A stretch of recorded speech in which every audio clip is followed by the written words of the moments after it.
Satu lagi wilayah Ukraina direbut Rusia, Semyonovka.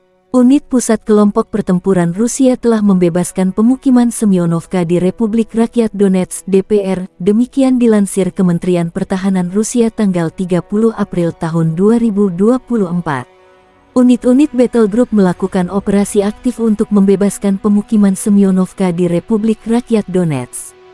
Formasi ofensif menyebabkan Brigade Infanteri ke-68, Brigade Mekanis ke-23 dan ke-115 dari Angkatan Bersenjata Ukraina, Brigade Pertahanan Teritorial ke-109, dan tentara bayaran dari Legiun Internasional mundur ke dekat Novo-Alexandrovka, Arkhangelsku, Tarasovka dan Zavetonoye di Republik Rakyat Donetsk, demikian pernyataan resmi militer Rusia. Selama 2024, puluhan wilayah Ukraina direbut Rusia. Di antaranya 16 pemukiman Vesele, Krohmalne, Tabaivka, Pobeda, Sheverne, Stepov, Tonenke, Berdichi, Neveleske, Mirne, Pervomaiske, Bohdanivka, Novoahmutivka, Semenivka, Solovyov, dan Novokalinov. Juga 5 kota kecil Lastokino, Orlivka, Ivanivske, Novomihailovka, Ocheretine, dan 1 kota besar 1 City Avdiivka. Tentara Rusia memaksa unit-unit angkatan bersenjata Ukraina mundur dari sebagian besar Rabotino. Pasukan Rusia mengibarkan bendera di pinggiran utara Rabotino, simbol kemenangan. Di front Zaporozhye, Resimen ke-71 Rusia mengibarkan bendera simbol penguasaan wilayah di pinggiran utara Rabotino. Dalam video tersebut, militan angkatan bersenjata Ukraina disebut melarikan diri. Analis militer Ukraina juga melakukan geolokasi pada rekaman video tersebut. Jatuhnya Rabotino di front Zaporozhye berkat kerja unit tempur Rusia di antaranya Resimen ke-70, ke-71 dan ke-291, Brigade ke-136 dan Divisi Lintas Udara ke-76, dengan dukungan penerbangan, melakukan operasi ofensif yang kuat, melumpuhkan personel angkatan bersenjata Ukraina dari posisi di dalam dan sekitar pemukiman. Selama 2024, puluhan wilayah Ukraina direbut Rusia. Di antaranya 16 pemukiman Vesele, Krohmalne, Tabaivka, Pobeda, Sheverne, Stepov, Tonenke, Berdichi, Neveleske, Mirne, Pervomaiske, Bohdanivka, Novoahmutivka, Semenivka, Solovyov, dan Novokalinov. Juga 5 kota kecil Lastokino, Orlivka, Ivanivske, Novomihailovka, Ocheretine, dan 1 kota besar 1 City Avdiivka.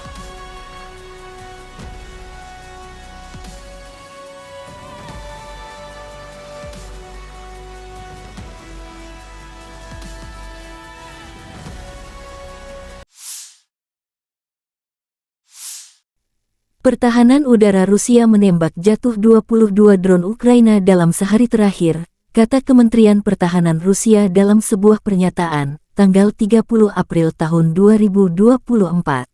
Pertahanan udara menjatuhkan 22 kendaraan udara tak berawak Ukraina, sebuah roket Uragan dan Joint Direct Attack Munition (JDAM) buatan AS, bunyi pernyataan itu.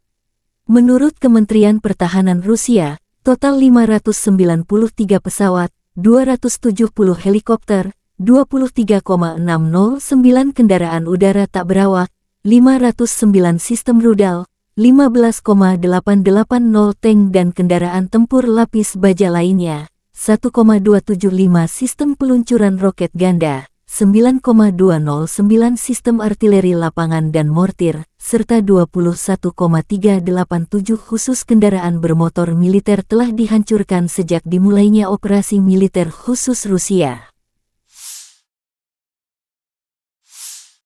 Sekretaris Jenderal NATO memuji kepemimpinan Presiden Zelensky dan keberanian pasukan dan rakyat Ukraina, namun mengakui bahwa kepemimpinan dan keberanian saja tidak dapat mengusir pasukan Rusia, Anda juga membutuhkan senjata dan amunisi. Dia menyadari bahwa penundaan yang serius dalam memberikan dukungan telah menimbulkan konsekuensi serius di medan perang. Ukraina sudah kalah persenjataan selama berbulan-bulan, lebih sedikit rudal dan drone Rusia yang ditembak jatuh, dan Rusia mampu maju di garis depan, kata Stoltenberg saat berkunjung ke Kyiv, ibu kota Ukraina tanggal 29 April tahun 2024. Tetapi belum terlambat bagi Ukraina untuk menang. Lebih banyak dukungan akan segera datang. Para menteri pertahanan mendengar seruan jelas Presiden Zelensky pada pertemuan Dewan NATO Ukraina beberapa hari yang lalu, dan mereka setuju untuk meningkatkan dukungan kami, kata Stoltenberg.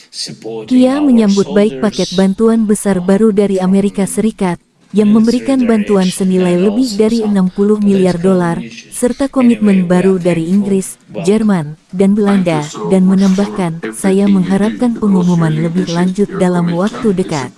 Kedua pemimpin membahas persiapan KTT NATO pada bulan Juli. Sekutu telah sepakat untuk merencanakan peran NATO yang lebih besar dalam mengoordinasikan bantuan keamanan dan pelatihan untuk Ukraina, kata Sekretaris Jenderal. Saya yakin kami juga memerlukan komitmen keuangan multitahun yang besar untuk mempertahankan dukungan kami. Untuk menunjukkan bahwa dukungan kami terhadap Ukraina bukan bersifat jangka pendek dan ad hoc, namun bersifat jangka panjang dan dapat diprediksi. Moskow harus memahami, mereka tidak bisa menang. Dan mereka tidak bisa menunggu kita keluar.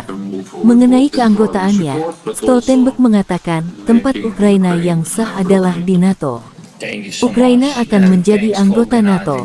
Pekerjaan yang kami lakukan sekarang menempatkan Anda pada jalur yang tidak dapat diubah menuju keanggotaan NATO, sehingga ketika waktunya tepat, Ukraina dapat menjadi anggota NATO, langsung menjadi anggota NATO.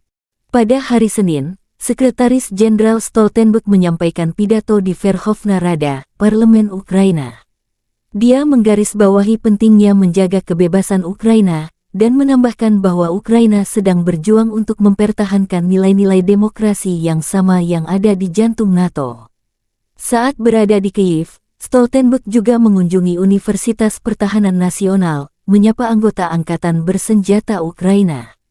Dia juga bertemu dengan staf dari perwakilan NATO di Ukraina untuk mengucapkan terima kasih atas layanan dan dedikasi mereka. Download Tribun X sekarang, menghadirkan lokal menjadi Indonesia.